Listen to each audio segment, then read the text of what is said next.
Olá, bem-vindo ao estudo de hoje. Esperamos que as ricas bênçãos de Deus possam estar alcançando você e sua família. O dia 22 de outubro de 1844 entrou para a história como um dos dias mais tristes para o povo adventista. A precisão cronológica das 2.300 tardes e manhãs, o grande desapontamento, o movimento milerita, tudo estava profetizado em Apocalipse capítulo 10. Quando nós estudamos de uma forma mais detalhada esse capítulo, nós percebemos o que a profecia revela. O versículo 11 termina dizendo: é necessário que ainda profetizes a respeito de muitos povos, nações, línguas e reis. Esse texto está intimamente associado com Apocalipse 12, verso 17, onde leio: irou-se o dragão contra a mulher e foi pelejar com os restantes da sua descendência, os que guardam os mandamentos de Deus e têm o testemunho de Jesus. Os mandamentos de Deus são claros para todos nós. Encontramos eles em Êxodo, no capítulo 20, versos 3 em diante. Mas o que significa o testemunho de Jesus?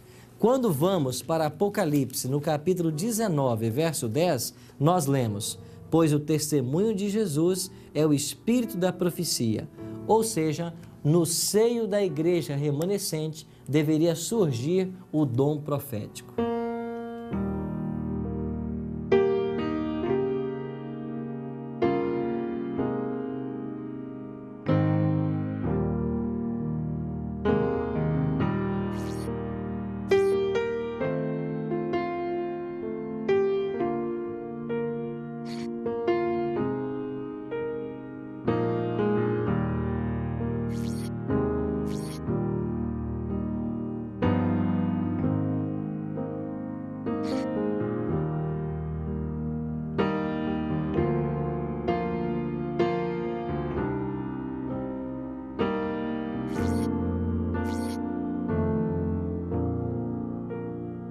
Estamos em Plymouth, Massachusetts.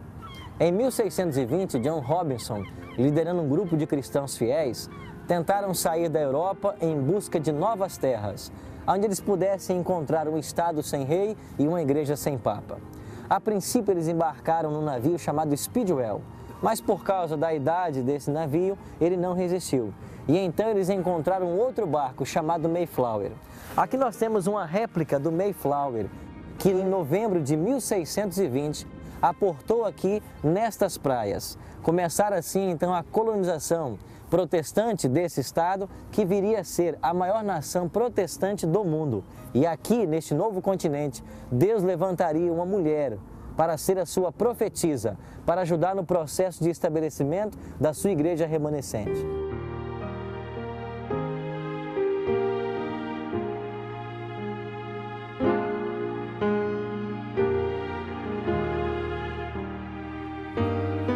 Pastor Tim, a quem Deus escolheu para ser a sua mensageira neste novo continente? Quase 2 séculos e meio após a chegada dos pais peregrinos nesse local, Deus escolheu a Ellen Harmon, uma jovem de apenas 17 anos, com uma saúde frágil, e que se tornaria a mensageira do Senhor para a igreja remanescente. O Espírito Santo me sobreveio e pareceu-me estar subindo mais e mais alto da escura terra. Voltei-me para ver o povo do advento no mundo, mas não pude achar, quando uma voz me disse: olha novamente e olha um pouco mais para o alto. Com isso, olhei mais para o alto e vi um caminho reto e estreito, levantando em lugar elevado do mundo. O povo do advento estava neste caminho, a viajar para a cidade que se achava na sua extremidade mais afastada. Tinha uma luz brilhante colocada por trás deles no começo do caminho, o qual um anjo me disse ser o clamor da meia-noite. Essa luz brilhava em toda a extensão do caminho e proporcionava claridade por seus pés, para que assim não tropeçassem.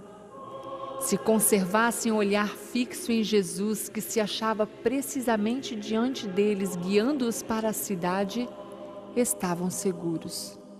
Mas logo alguns ficaram cansados e disseram que a cidade estava muito longe e esperavam nela ter entrado antes. Então Jesus os animava, levantando seu glorioso braço direito.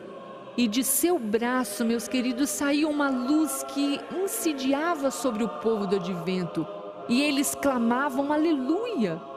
Outros temerosamente negavam a existência da luz atrás deles e diziam que não fora Deus que os guiara tão longe. A luz atrás deles desaparecia, deixando-lhes os pés em densas trevas, de modo que tropeçavam e, perdendo de vista o sinal e a Jesus, caíam do caminho para baixo, no mundo tenebroso e ímpio. Depois que saí da visão, estava excessivamente perturbada. Dirigi-me ao Senhor em oração e roguei-lhe que pusesse a responsabilidade sobre outra pessoa. Parecia-me que não poderia suportar. Eu fiquei na presença do Senhor por longo tempo e toda a luz que pude obter foi: dá a conhecer aos outros o que te revelei.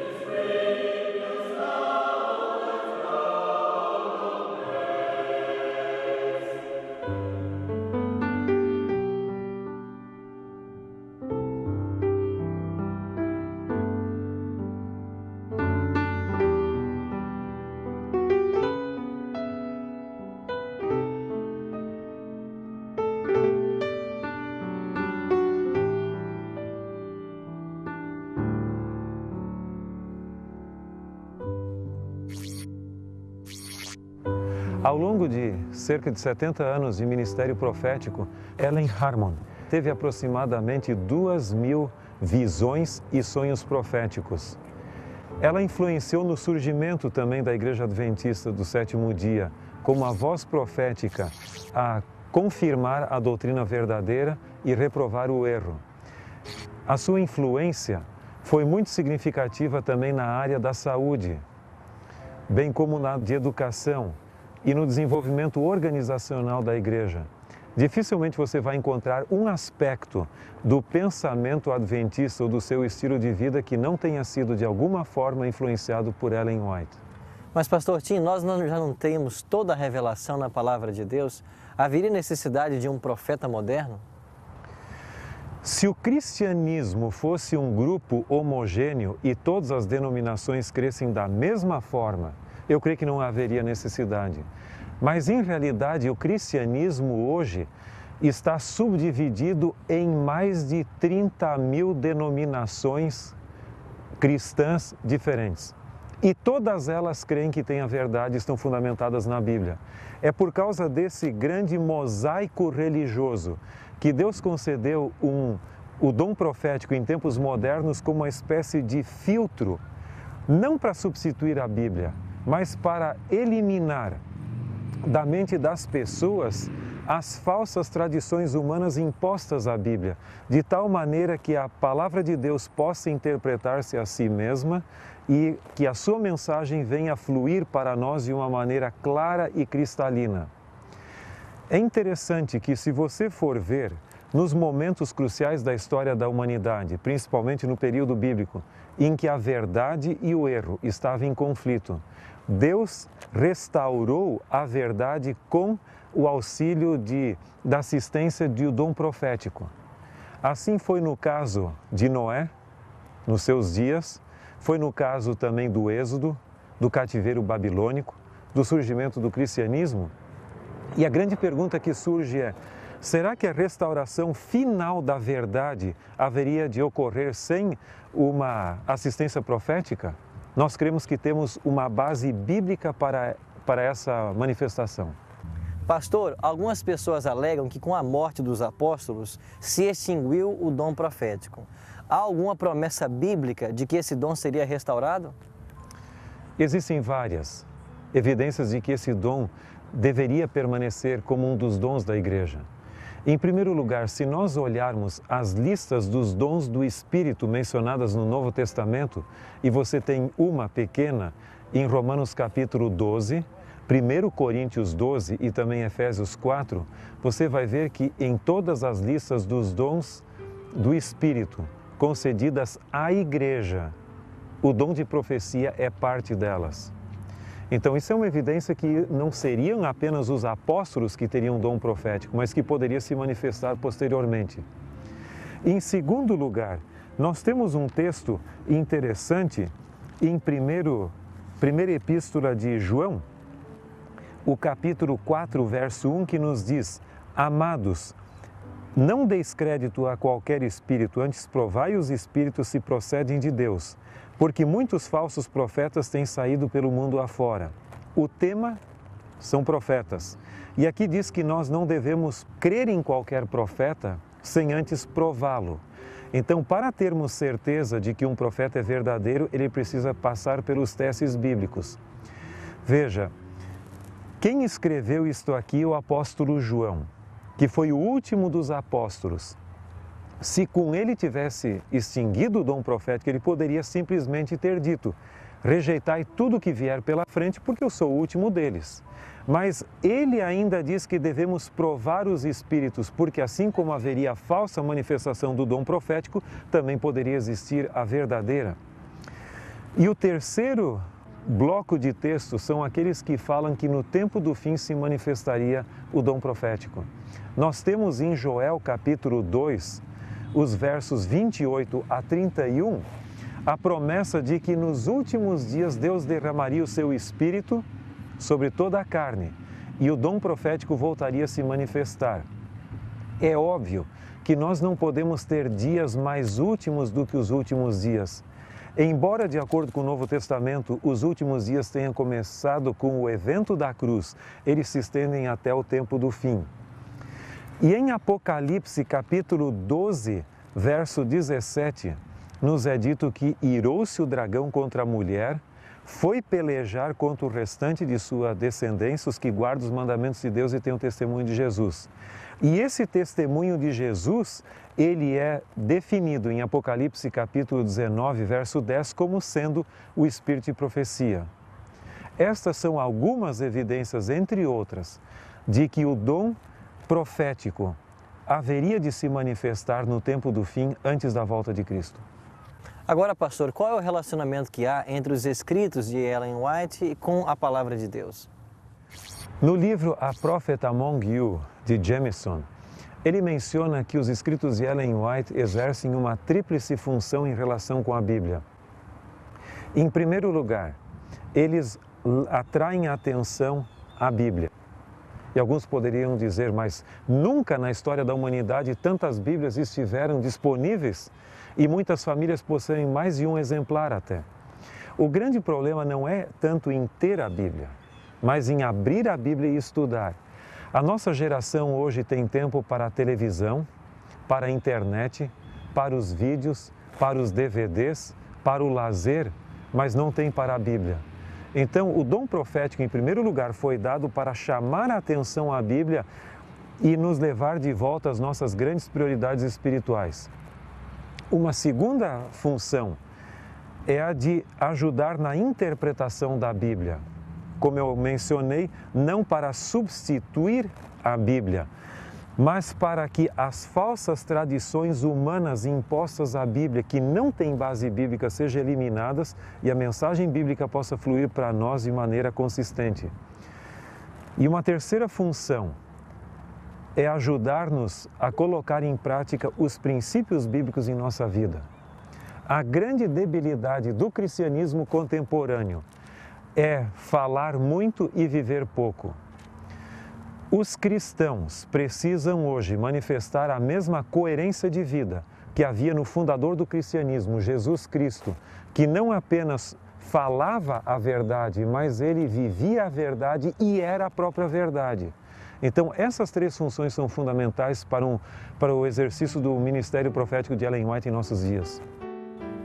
Assim, Deus, no momento apontado pela profecia, levantou esta jovem para ajudar no processo organizacional, doutrinário da igreja remanescente.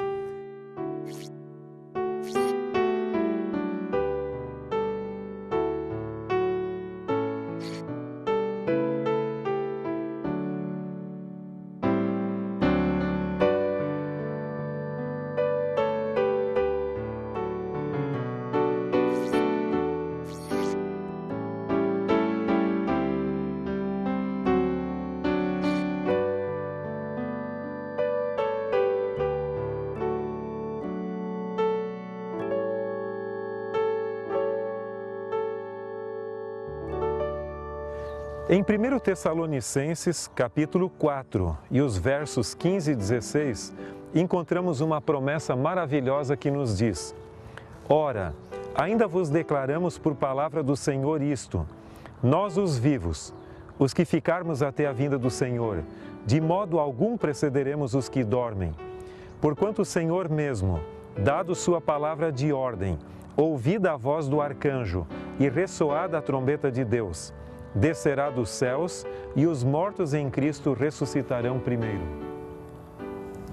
Todos nós temos em nosso coração o grande desejo de ver Jesus voltar. E naquele glorioso dia da sua volta, as sepulturas se abrirão e os salvos ressuscitarão incorruptíveis para receber o seu prêmio, a coroa imarcessível de glória. No dia 16 de julho de 1915, quando Ellen G. White morreu, suas últimas palavras foram: eu sei em quem tenho crido. Nós cremos que essas sepulturas se abrirão naquela gloriosa manhã. E que alegria será para todos nós podermos rever os entes queridos que um dia foram separados de nós pela morte. Que alegria será poder ver Jesus voltando nas nuvens dos céus e dar início àquela vida que jamais terá fim. Dar fim a todos os problemas, as lágrimas, as tristezas, as dores. Não gostaria você de se preparar para esta manhã gloriosa? Abra o seu coração a Deus nesse instante. Coloque a sua vida nas mãos dEle. Viva uma vida de unidade com Deus, de consagração. E, por certo, quando Jesus voltar, nós teremos um feliz encontro. Sendo que Deus nos fala pelos profetas verdadeiros, cuja palavra é um testemunho de Jesus, decido estudar com oração os escritos de Ellen G. White. E mediante o poder de Jesus, respeitarei suas instruções, vivendo de acordo com seus ensinos. Se esta é a sua decisão, ore comigo agora. Nosso eterno e bondoso Deus, obrigado pela revelação da Tua Palavra e por podermos identificar hoje as características da Igreja verdadeira, como aquela que obedece à Tua lei e tem o testemunho de Jesus. Obrigado por esta luz que chega em nossa vida e que o Teu Espírito nos auxilie para que vivamos à altura desta revelação. Nós choramos pedindo e agradecendo em nome e por amor de Jesus. Amém. A correta interpretação do grande desapontamento de 22 de outubro de 1844 só foi possível após a visão de Irã Edson no dia seguinte, dia 23 de outubro daquele mesmo ano, da compreensão do ministério bifásico de Cristo no santuário celestial. Agregado à crença da breve volta de Cristo, do ministério de Cristo no santuário celestial, o dom profético de Ellen G. White, para que os adventistas tornassem-se sabatistas, faltava apenas a compreensão do sábado. E esse estudo, precisamente, será o nosso próximo tema, a mensagem do sábado. Até lá!